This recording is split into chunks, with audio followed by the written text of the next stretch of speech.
자, 오늘은 좀, 뭐, 날씨도 그런 것도 있겠습니다만, 좀 우울한 날입니다. 여러분 기억하시는 분 기억하시겠지만, 4.16, 네. 304명의 학생들과 시민들이 이 구조를 받지 못해서 수장됐던 세월호 참사가 있었던 지 10주년이 됐습니다. 아울러 우리 이 국장의 생일이기도 하죠. 네. 네. 분명히 낳기는 먼저 낳았는데 네. 세월호 이후에 생일을 제대로 축하받지 못하고 있다고 하는. 뭐 축하라기보다는 그냥 뭐 저 원래부터 제 생일에 대해서 뭐 별로 큰 감정이 없었기 그렇죠. 때문에. 가족들이 챙겨줘 본 적이 없으니까 그런 건 없겠지만 그래서 그건 매년 셀프로 네. 오늘 나 생일이라고 늘 말씀하시더라고요. 말은 하지만 네. 절대 생일상은 받아먹지 못하는 아무튼 그런 날이 됐습니다. 저는 이게 10년이나 됐다는 게 믿기지가 않아요. 그러게. 그리고 그 10년 동안 진짜로 많은 일들이 있었습니다. 제가 딱 이 팟캐스트를 시작할 때 골방에서 층보와 같이 새날이라고 한 팟캐스트를 시작할 때가 딱 10년 전 3월이었거든요. 3월 달에 팟캐스트 시작했는데 4월 16일 아침에 갑자기 이 사고가 생긴 거고, 이 사고 때문에 한 3년을 매일 이와 관련된 방송을 계속 했었던 기억이 납니다. 정말 지겹도록 방송을 하면서 진짜 이런 일이 어떻게 일어날 수 있을까? 또 다시 이런 일이 일어나면 안 되는데 했는데 여전히 이 나라는 대통령이 그 이후로도 2번이 바뀌었음에도 불구하고 여전히 진상은 아직까지도 100% 밝혀지지 못했고, 그리고 희생자에 대한 완벽한 보상도 지난달에 처음으로 실시가 되기 시작했고요. 아울러 이러한 사고의 재발 방지라고 하는 차원에서는 재발 방지가 된 게 아니라 더 황당한 사건, 바다도 아닌 육지에서, 그것도 서울 시내 한 복판에서 멀쩡한 시민들이 압사당하는 이런 사고들이 아직도 계속 이어지고 있습니다. 근데 여전히 진실에 대한 규명은 그때나 지금이나 아무것도 돼 있는 게 없다는 것이죠. 진짜 저는 그 제 생일이라서가 아니라 그 당시에 어디 있었는지 기억나지 않아요? 저는 그때 캠프에 있었는데 점심 먹기 직전이라 가지고 이렇게 있는데 후보가 들어온다는 거예요. 왜? 라고 했더니 그 돌아다니다 보니까 그 지금 TV를 보니까 전부 저거 보고 있더라. 이게 세월호가 이렇게 기울어져 있는 거야. 그래가지고 이 시간대에는 전원구조 속보가 저런 나올 구조가 때 뜨더라고. 근데 그럼 갑다 하고 넘어갔는데 후보가 들어온 거예요. 그래서 왜 들어왔지? 근데 그게 오보래. 그래서 지금 운동할 그 선거운동은 그게 아니래. 그래가지고 이게 뭐지 했는데 이게 이렇게 일어난 거야. 저는 사실 되게 충격적이고 제가 되게 트라우마가 된 이유가 뭐냐면 그 당시에 국민TV에서 방송을 하고 있었는데 라디오 부스에 TV 화면을 설치해 놓고 그 TV 화면을 보면서 라디오 중계를 하고 있었어요. 생중계를. 그 장면을 내가 보고 싶지 않아도 방송 때문에 계속 보고 있었어야 되는 상황이어가지고 그게 너무 크게 그러니까 사람들이 배 안에서 가라앉아서 죽어가는 걸 그건지 모르고 계속 보고 그러니까 계속 있었던 보고 거지. 있었죠. 나중에 알게 된 거지. 내가 지금 뭘 본 거지? 오늘 하루 종일? 그 충격이 너무 컸던 거죠. 그때 있었던 전 국민들의 충격, 그리고 그때 이것들을 앞다퉈 전했던 방송들, 그리고 뭐 전원구조 속보부터 시작하고 여러 가지 방송들의 악랄한 조작과 여론조사 같은 것들이 어찌 보면 그때부터 시작됐는지 모르겠다는 생각이 들어요. 그때 지금 말씀하신 그 부분이요. 저는 지상파가 카메라로 버젓이 생중계를 하면서 온 국민을 속일 수 있다라는 걸 그때 처음 알았던 것 같아요. 그 전까지는 한 번도 생각을 못 해봤던 것 같아요. 그 당시에 저도 이제 뭐 잠수사라든지 구조 나갔던 분들 그 관련한 얘기를 들어보면, 첫날 밤부터 아무도 구조를 안 하는데 그러니까. 배가 뭐 수백 대가 와 있고 헬기가 떠 있고 막 이런 식으로 빈 하늘을 보면서 중계를 했던 방송 3사의 어떤 뉴스들을 그때 생각을 해보면 도대체 이 언론의 소중함, 정보의 소중함, 제대로 된 팩트의 보도가 얼마나 중요한가를 생각하게 되고요. 그 사건 이후에 진짜로 개인 유튜버들, 뭐 유튜버를 통해 팟캐스트들, 개인 방송들이 현지에 내려가가지고 이러한 장면들을 중계하고 그에 대한 진짜 진실의 싸움들을 꾸준하게 벌여왔던 시초가 됐던 것 또한 세월호 사건이 아니었나 싶습니다. 근데 어떻게 그 많은 언론사가 모여 있었는데 전 국민을 상대로 그 거짓말을 버젓이 할 수 있었는지 저는 아직도 되게 아직도 의문이에요. 그리고 그 거짓말이 먹히기 시작하고 나니까 그런 방식으로 언론을 통제함으로써 국민을 속이려고 하는 이러한 시도들을 지금도 겁대가리 없이 하고 있는 거죠. 자, 그 당시에 여러 가지 진짜로 말도 안 되는 일이 있었습니다만 가장 크게 또 하나 충격을 받았던 게 피해자들과 또는 구조자들을 비롯한 관계자들을 정부가 불법적으로 사찰을 했다는 거죠. 심지어 사람이 모자라니까 군대에서 기무사를 빌려와가지고 기무사 요원들한테 사찰을 시키기까지 했었다고 합니다. 이에 대해서 정보공개 청구를 했는데요. 네. 네, 불법 사찰 피해를 입은 노동, 종교, 시민사회 단체들이 국정원을 상대로 정보공개 청구에 나섰습니다. 세월호 참사 가족협의회, 4.16 연대 등이 어제 기자회견을 열어 10개 시민단체로부터 위임받아 2차 정보공개 청구를 진행한다고 발표했는데요. 국정원이 세월호 참사 관련 불법 사찰을 인정하고 미공개 자료를 모두 공개해야 한다면서 22대 국회가 열리면 국정원 불법 사찰 진상규명 특별법을 만드는 데 논의를 기울일 거라고 했습니다. 근데 국정원은 지금 공개를 안 하고 있는데 뭐라고 하냐면은 외교안보 통일 관련 자료다. 이게 무슨 외교와 안보하고 관련된 게 뭐 있어요? 이 세월호 사건에 있어서 외국에 관련된 건 일본에서 30년 넘은 헌배를 불법으로 들어와서 개조했다는 거 일본 관련돼 있고 이 구조와 나중에 진상조사를 인양해 제대로 된 실적도 없는 상하이에 있는 중국 회사가 들어와가지고 배를 아주 난도질을 해서 걸레를 만들어서 배를 인양함으로 인해갖고 물리적 증거를 없앴다는 거. 그거 말고는 외국하고 연관된 게 외교 안보에 관련된 게 하나가 없어요. 이 외교안보는 뭐냐면 빨갱이들 아니야 이 말이에요. 너무 처참하지 않습니까? 이 국정원이라는 이놈의 와 뭐라고 해야 되나? 이런 곳이 이 사람들 빨갱이 이런 얘기를 하고 있는 거예요 결국에. 너무 처참하죠. 나라 자체가 정말 처참합니다 진짜.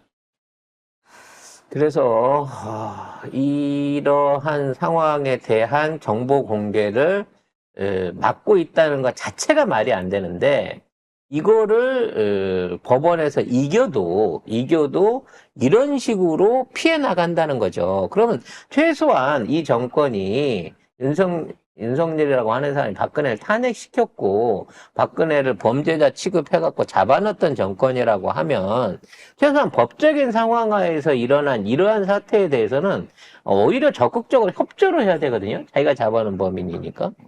근데 이걸 갖다가 이 정부와 이 법원이 막고 있다는 거죠. 그 얘기는 뭐냐면 정권과 관계없이 이 사태를 때려 막는데 법적으로 보호를 해주고 있었던 검찰 세력은 애초부터 세월호 진실이나 피해자들에 대한 진상규명 요구 이런 것들을 제대로 법적으로도 조사할 마음이 없었다는 거예요. 즉 세월호 진실 은폐의 중요한 3대 세력 중에 하나가 국정원, 이 배의 실질적인 소유자였던 국정원도 있었겠지만 여기에 부하내동했던 국짐당들, 종교단체들 그리고 유병헌 사건을 비롯해서 말도 안 되는 조사로 또는 기소로 이걸 덮어 없앤 경찰 세력들도 다 한몸이 돼갖고 이러한 사건을 덮었다는 거죠.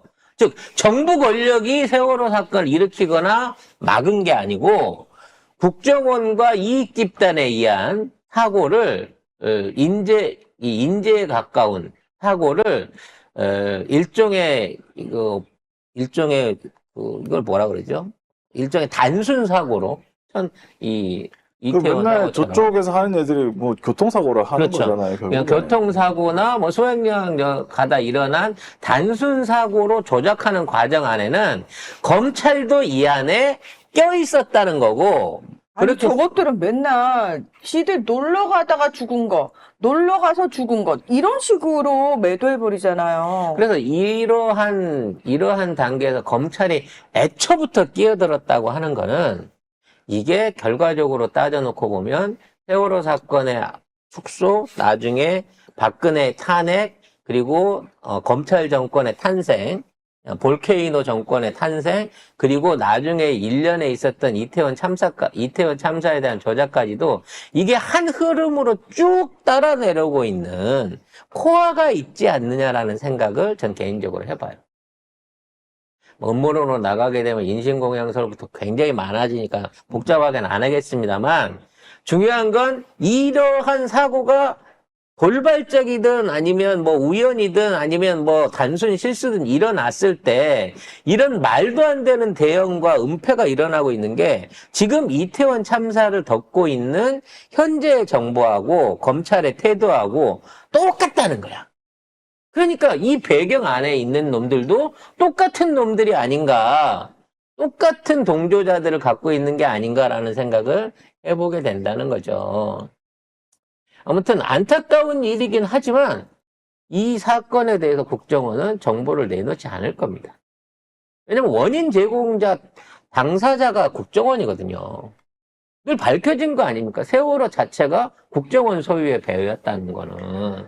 응?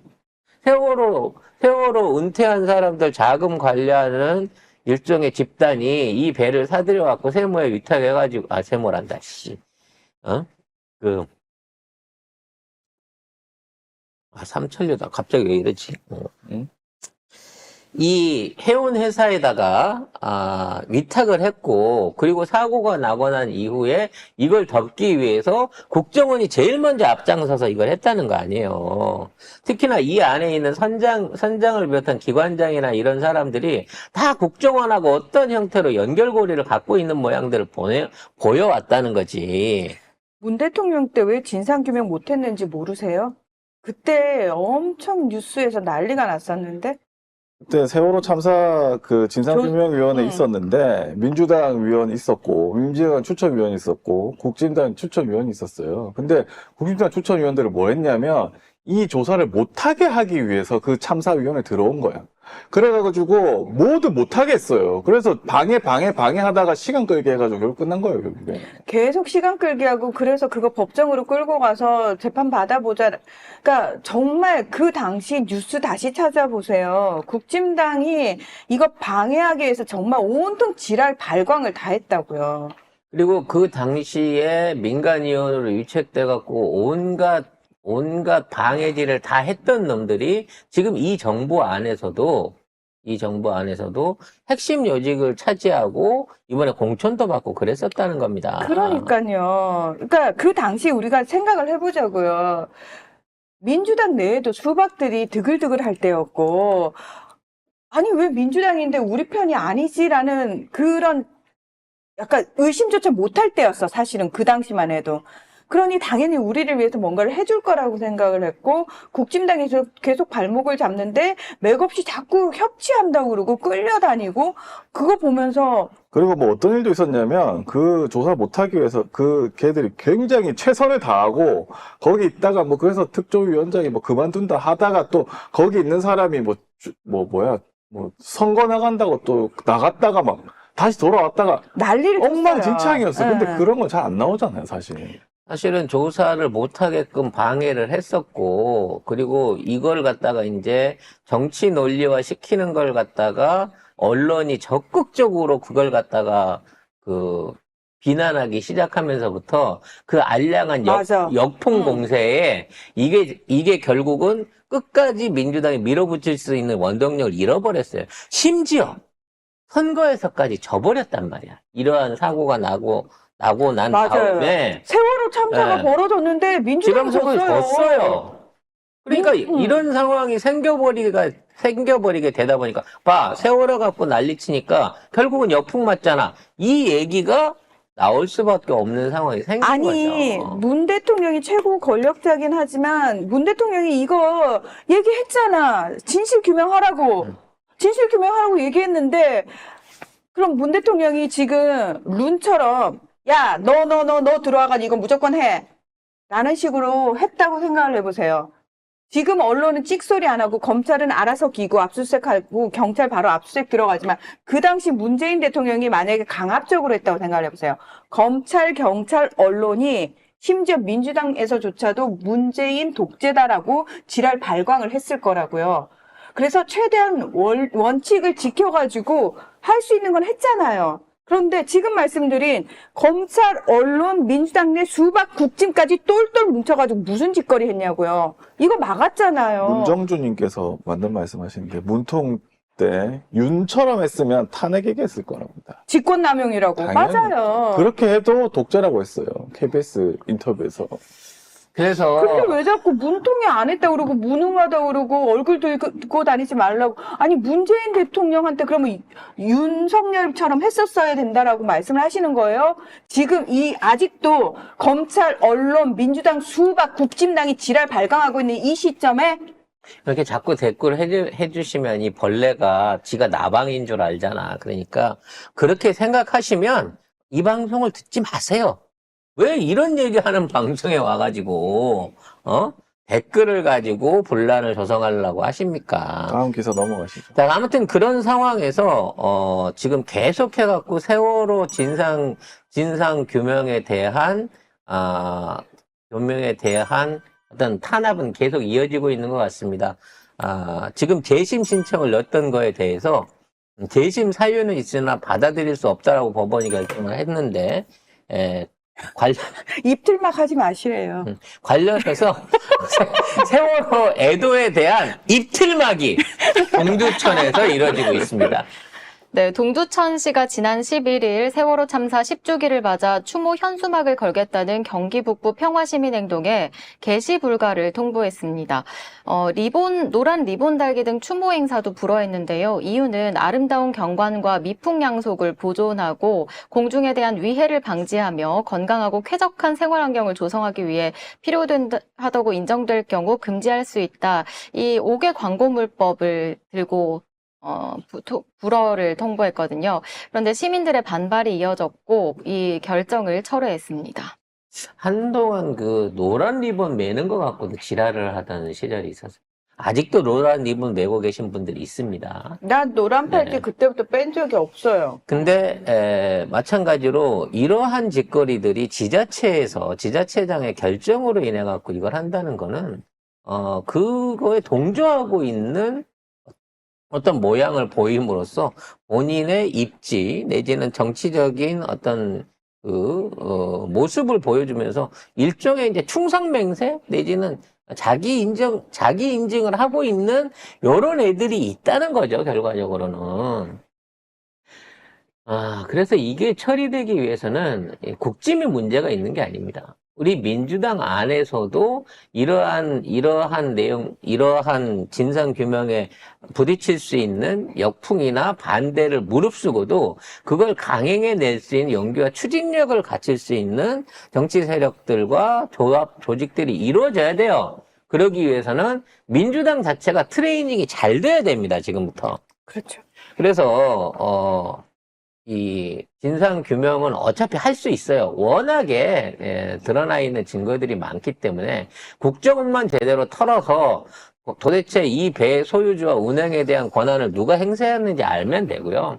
왜 구조하러 나가는 당시에 군대나 아니면 민간 잠수사나 또는 해양 구조대, 해경들을 누가 막았고 누가 그러한 지휘를 했는가라는 지휘계통 밝혀내면 되고요. 그 다음에 피해자들을 분산하고 피해자들을 어떻게든 이렇게 분열시키기 위해서 어떠한 공작들이 일어났고 얼마나 사찰을 했으며 누가 그러한 작업에 끼어들어서 사람들을 회유하고 했는가. 지금 다 이 10년밖에, 뭐, 길기도 길지만, 10년밖에 안 된 사안이기 때문에 다시 되돌릴 수 있는 거거든요. 하나하나씩 되돌릴 기회를 우리가 가져야 됩니다. 근데 이런, 심지어 방송에서도 리본 달지 말라고 얘기했었어요. 맞아요. 심지어 이 정권에서는 세월호 관련된 다큐의 방영도 불허를 하고 있어요. 물론 국가가 직접적으로 그거 하지 말라는 얘기를 하지는 않았다고 하지만 방송사가 알아서 기면서 세월호 다큐에 대한 그 방영을 일부러 영화도 못 예. 하겠죠. 뒤로 물리고 있는 상황들이 생기고 있습니다.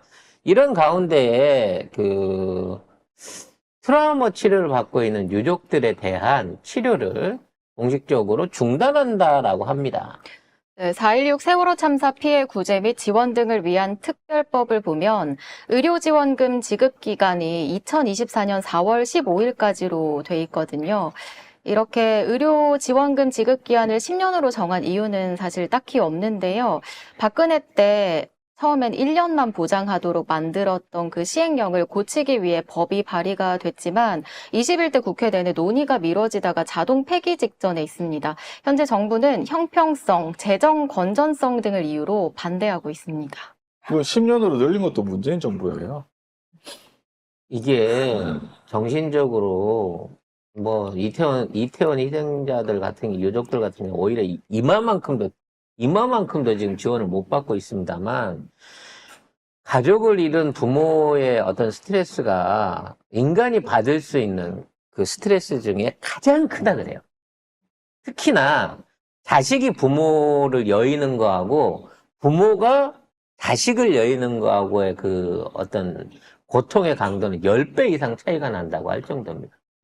근데 그만큼 그러니까 죽지 않은 이제 살아있는 가운데 가장 극심한 고통과 피해를 피해를 느끼고 있으면서 여기에 대한 제대로 된 억울한 진상조사도 못 밝히고 그에 대한 제대로 된 어떤 사과나 이런 것들도 못 받고 있는 이 피해자들이 정말 이 심리적인 고통은 언제 이게 해소가 되겠어요? 죽을 때까지 해소 안 됩니다, 사실 이거는. 근데 여기에 대한 치료를 돈이 없어서, 이 나라가 돈이 없어서 더 이상 지원하지 않겠다는 거죠. 눈이 유세 기간에 선거 기간에 돌아다니면서 쓴 돈만 1,000조 원이 넘는데 무슨 돈이 없어요. 뭔 천조야, 3천조 원이 넘었어. 그 이후로까지 다 합친다고. 그리고 쓰잘데기 없이 우크라이나에 퍼준 돈이 얼만데. 여기 있는 유족들에 대한 의료비 지원이 얼마나 되겠습니까? 만일 나간다고 하더라도. 수백억 원이 되겠어요? 수십억 원이 되겠어요? 결국 이것도 뭐 현금으로 하고 보상으로 주는 게 아니에요. 내가 정신과 의사를 만나면 정신과 의사를 통해 갖고 받는 상담료를 국가가 대납해 주는 수준인 겁니다. 거기에 대해서 뭐 보상비를 정신적 위로 보상을 해갖고 무슨 보상금을 주기를 뭐래요. 치료를 받아야 되는 가장 큰 고통, 정신적으로 인간이 겪을 수 있는 가장 큰 고통을 죽을 때까지 느껴야 되는 분들한테 그 트라우마 비용을 10년 전에 생각해도 괜찮은 거 아니에요? 그 정도면 잊어야지? 라고 하면서 돈이 없으니까 이제 너 못 줘요. 라고 얘기를 하고 있다는 거죠. 세월호에 국한된 문제가 아닙니다. 세월호를 제대로 밝히지 못하니까 또 이태원 참사 같은 그 사고가 생기는 거고요. 세월호와 이태원 참사의 가장 큰 공통점, 그리고 가장 무서운 공통점은 이게 사람을 구할 수 있는 충분한 시간이 있었는데도 불구하고 구하지 않았다는 거예요. 배가 기울어지기 시작해서 잠기기 시작했을 때가 8시 반입니다. 5시간, 6시간 이상을 충분히 구할 수 있는 여력이 있었고 구하려고 사람들이 다 어민들이 들어가서 구하려고 할 때도 정부는 구하지 못하게 이걸 막았고 사고를 키웠고 결국 사람들을 다 희생시켰어요. 이태원 참사 때는 어땠습니까?